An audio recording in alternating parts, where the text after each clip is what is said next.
More. We are joined now by the spokesman for AAA Mississippi, and he's already smiling, and I know why, because I filled up this week. Don Redmond joins us. Don, how you doing today? I'm doing really good. Thank you. Gas prices seem to be moving in the correct direction for us, aren't they? Yeah, we're about 42 cents cheaper now than a year ago. But motors probably have seen prices go up a little bit the past week or two. We're talking about 4 cents in Mississippi. But this is expected this time of the year. Well, it's spring break month. People are getting out and traveling. And as we get closer and closer to summer and the peak travel times, one of them anyway, you see that. That's just a supply and demand thing, isn't it? Oh, absolutely. The demand during June, July are the highest on the calendar. Now, what that means is, and correct me if I'm wrong here, Don, we have a tendency, I don't know if you've noticed this, on every issue out there right now, we have a tendency to make a snap judgment at every little minuscule change. If you see prices go up, that may not mean what you have decided to get angry about. Is that a fair statement? Yeah, it's a fair statement. Especially this time of the year. We see usually in March into April, we make a transition to different types of gasoline. We have a gasoline blend for the winter, which is more volatile, which you'll see in the summer. The summer blend burns cleaner. So what happens is we're making a transition to refinery, getting rid of the old type of gasoline, getting ready for the summer gasoline. That pause of production by refineries, it usually runs the prices up. But it's temporary. That makes perfect sense. And that, I wanted to make sure we made that point and explained it, because if you start seeing prices go back up a little bit, a lot of people are going to fall apart. You know how that works. So we've become very sensitive to these things.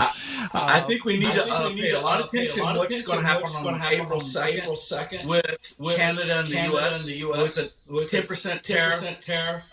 That's going to really affect particularly the northeast section of the country that rely heavily on fuel from Canada. But Canada's our largest partner in oil imports. We're getting from Canada.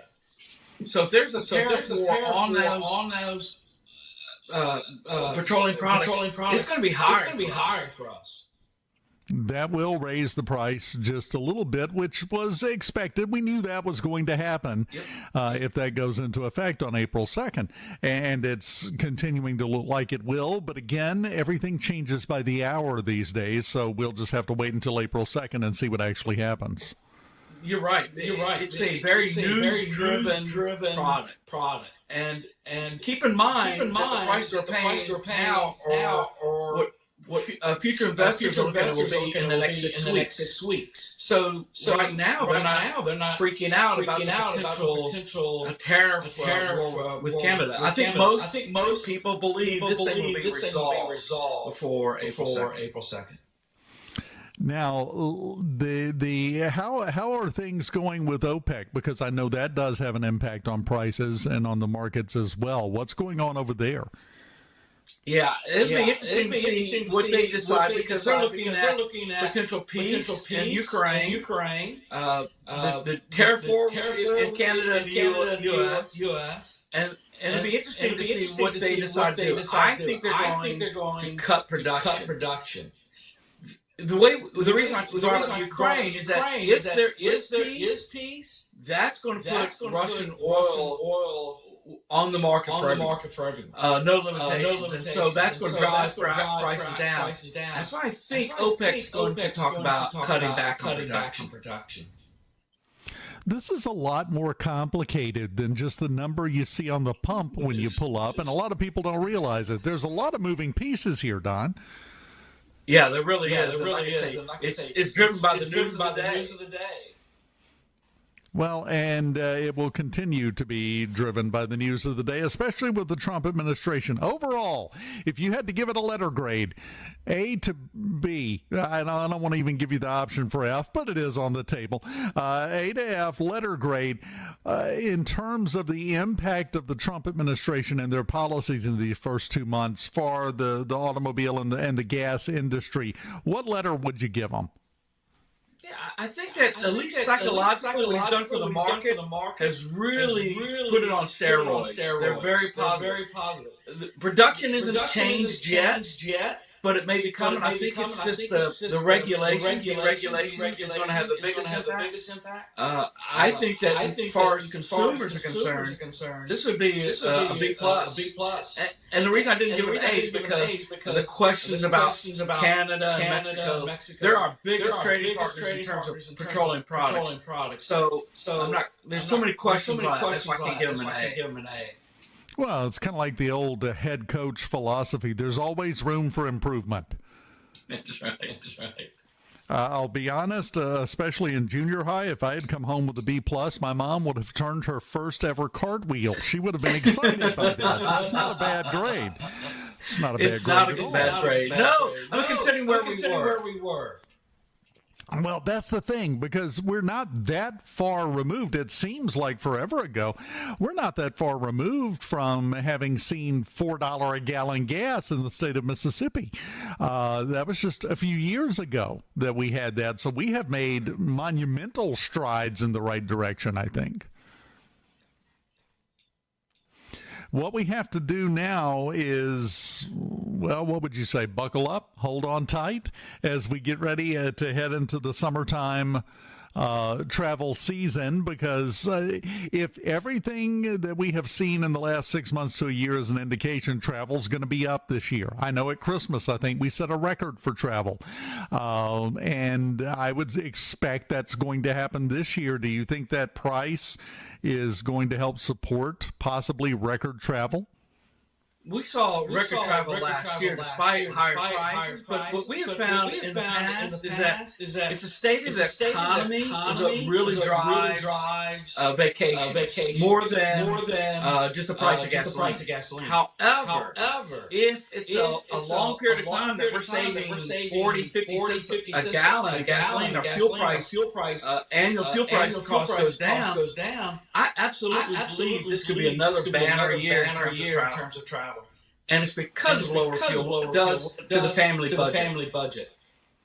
Well, and the ironic part about that, when travel increases, that gives the economy a shot in the arm, because when you travel, you don't just use gas. You're using hotels, you're using restaurants, you're using stores, there's so much money that gets spent when you're traveling that contributes to that rising tide that raises all the ships, I think. Yeah, you're absolutely right.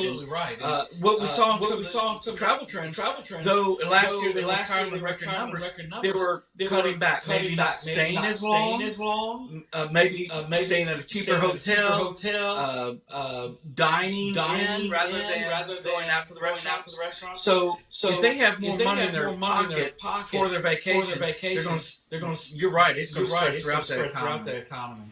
If you had one wish request you could make for things right now, what would you like to see happen to improve things in terms of travel and gas and all of that for the state of Mississippi? Well, this may not necessarily have anything to do with gasoline, but it really has to do with our behavior behind the wheel. Mississippi leads the nation, or actually second behind Rhode Island, in the terms of traffic fatalities. My best wish would be everybody set the phone down and leave it alone until they reach their destination. And it's amazing how things change, because for the longest time, the the push and the topic of conversation was buckle up. You got to buckle your seatbelt. You got to buckle your seatbelt. Well, we've improved on that quite a bit. It doesn't hurt that a lot of vehicles require you to buckle up now before the car will go anywhere. That was a good change. But now it has changed, and as you said, it's distracted driving. Put the phone down. You don't need to be surfing the internet while you're driving down the road. And we see, is that getting better, or is that problem becoming worse? Well, looking at some of the information we're getting from Cambridge telematics, tracks people behavior. It's not getting any better. In fact, using your mobile phone to actually talk on the phone is one of the least things we do with it. We're actually shopping while we're driving. No, we're getting worse. It all comes back to what I have always referred to as Dave's rule of defensive driving: don't be stupid. Don, thank you so much.